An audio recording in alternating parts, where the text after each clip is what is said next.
first of all, congratulations for the success of The Empire. It's become one of the most widely watched shows on Disney Plus Hotstar. What has the response? Not one of the most widely watched show. It Sorry, is I the stand most. corrected. Yeah. What is the response to Shaybani Khan been like for you? Are your DMs flooded?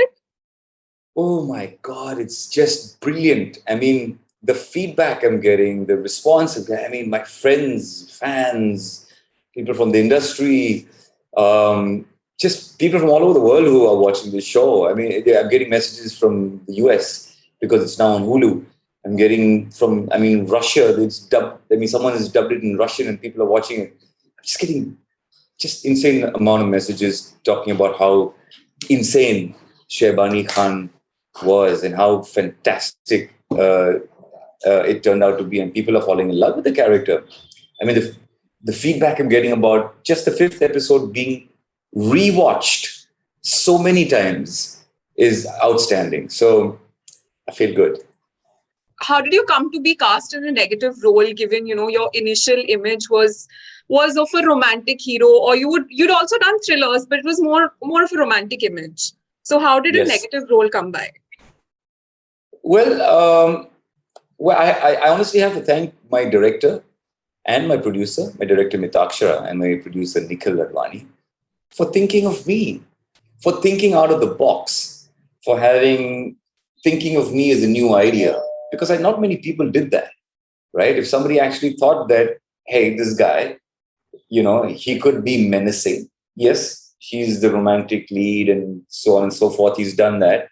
But why can't we make him a crazy, menacing character? And they thought of me, and we did a look test, and we checked out different looks, and it was just outstanding.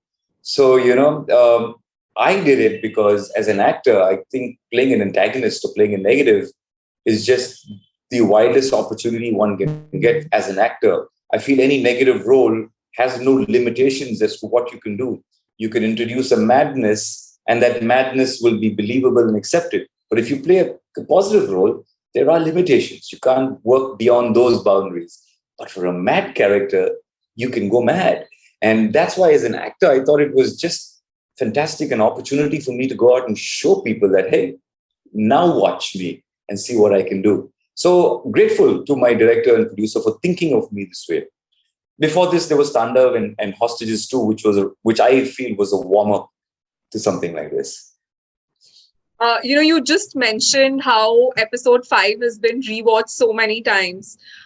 There was a hint of Shaybani's backstory in one of the episodes, but it wasn't really explored in great detail. Is there a chance of a spin-off on the character? Strangely, you mentioned it because there is a conversation, a thought going on about, could we do a spin-off only on Shaybani Khan, on his life before he became Shaybani Khan, and then when he became the warlord and this savage, brutal man who then fell in love. Could there be a season on that? So there is a conversation. I won't say no. There is a conversation, and I truly hope it works out, because I feel then we flesh out his story so much more better that in 10 episodes you get to see what this crazy guy was all about and what he did to people. And there is a human side to him. There is an emotional side to him where he falters for a second, being the strong, crazy, mad, dangerous man, where he falters for a second because of love. So there is a beautiful story there to be told, and I'm hoping, fingers crossed, that it happens. You've also talked about turning down a lot of work post Pyaar Impossible in 2010. What suddenly changed, and what was it about the roles that suddenly didn't appeal to you? The offers, I must say, I'll be honest, the offers that I was getting were just really bad, and if I did those films or did those roles, I knew that I'd be digging my grave further. And that's why the conscious decision to, ultimately the industry is watching those films. And they're going to say, what rubbish is he doing? The audience is going to watch those films and they're going to say, Ye kya kar raha hai? Flop actor. So I said, why should I do these movies? Let me reinvent myself, work on myself, and see how I can come back and do something different. And hence the conscious decision to say no to anything that was mediocre. If anything great came my way, I would have jumped at it. But nothing great came my way. And hence I took that decision to say no and keep saying no. Because during that time, it was a really tough time because you're getting further away from the industry. People are saying out of sight, out of mind. And you as an actor, you're thinking, will I even get an offer again? Will people even look at me as an actor again? So a lot of insecurity is set in, but you just have to be positive. You just have to work on yourself. And you have to be ready that in the eventuality that an opportunity comes your way, you can go and just smash it and do really well. So I kept working on myself. I kept trying to be relevant in the film industry for people to just know I'm around. I did another acting school to just keep myself, keep working. And this is after doing 15 movies as a lead. So you see, so I guess one just needs to keep working on themselves. You just got to keep working on yourself. There's going to be ups and there's going to be downs, right? It's not always up. Unless, you some stroke of luck, you shoot it beyond the stratosphere and then you can't come back down. So I didn't have that luck, but now I feel there's a second lease of life in the industry, and I want to tread carefully. You talked about insecurities just now, especially in the show business. There is an insecurity of out of sight, out of mind, as you mentioned. Also, there is like maybe a salaried job. You don't have a steady flow of income coming in as an actor. Were Yeah. those things, did those considerations ever tempt you to just take up an offer? Oh yeah, of course. Those are the times when you make the tough decisions, because you can't live on love and fresh air. You got to run a house. You got to pay your bills. You got to make money to survive. It's not easy to survive. And like, I don't have a salaried job, and that's why I looked at other businesses, and I was investing carefully to see how I could get better returns. I mean, that's the economic side of my brain, which had to keep me afloat. While that happened, I was thinking that if an offer came, maybe I should take it. I need the money. One thing, I need to be seen. Two, but then I said no. Those were the hard decisions to say no, because if I did this, I'm only sinking further. It's like a stock market. Your stocks are just getting worse. And then no one's going to invest in those stocks, right? If you keep making the quality of that stock bad. So what you got to do is just take a break and work on yourself and believe that an opportunity will come, and keep yourself relevant and be hungry. But at the same time, you also got to do other things to stay afloat. So there was many things happening in my life, at that point. And I'm no regrets. Let me tell you this, because you just got to stay positive and you got to work hard, and things will happen. So, you mentioned you were honing your skills to stay relevant. At any point, did you proactively reach out to, filmmakers and producers looking for work? Of course, that's my job as an actor. I could be the best actor. I could be the biggest hero, but my job as an actor is to go and meet the directors I want to work with, meet the producers I want to work with. I would do that. That's my job. I went and I knocked on doors, and I said, hey, I want work. I'm still here. I exist, but unfortunately, nothing great came my way.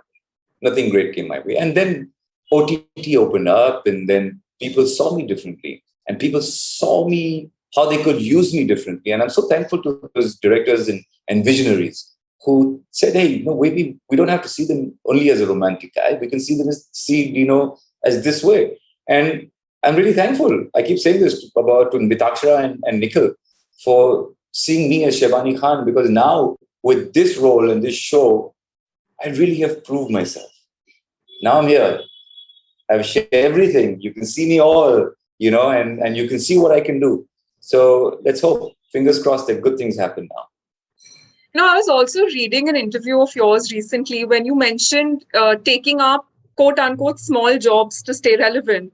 If you could just elaborate on that statement. When I say small jobs, you do these small appearances, and go here, visit there. You get paid small amounts of money to just go there and be present because you are who you are. That is one. Secondly, I mean, I started two businesses, so I lost my money there also. And that was a scary part because I thought these businesses would take off and they were in the technology space. So there were some scary moments. There were really scary moments because what I'd earned in my previous years as an actor, I knew I had to invest it smart to sort of stay afloat. And I was investing in a couple of businesses. Some of them did decently well. Some of them didn't do well, as all businesses are. And that scared me a bit. So my small jobs were basically, cut a ribbon somewhere or fly to be a judge on some pageant in Darjeeling. So it was those small kind of jobs which sort of kept me going. And I'm thankful for people to even, notice me. I mean, it was because of my acting days from 2000 to 2010 that people said, hey, no, Dino's good, let him come. And that kept me going. That really kept me going. So I'm thankful for that too. Dino, the OTT space has been largely responsible for your second innings of your career, as you call it, with Mentalhood, Hostages, Tandav, and of course now the Empire. What's next for you? Are there more OTT projects? Are you looking at films? What's next on the Well, right now, people are reaching out. And I'm choosing carefully as to what will be next. Nothing. I've not figured it out yet. But whatever I do next, obviously, I want to try and make it the best possible because when my audiences, I waited 8 years, 9 years for an opportunity like this. So I'm in no hurry to go out and prove myself again. I proved myself, I think, in the acting space. I just want to do good work right now. So as an actor, I'm looking at various things at the moment. So nothing is confirmed. And as a producer, I want to obviously dish out good content. I had Helmet release last Friday, and now we've got a few more scripts and a few more shows which I'm producing. So, they say when it rains, it pours. It's pouring, and I'm happy. Thank you, Dino, so much for your time. It's been lovely talking to you.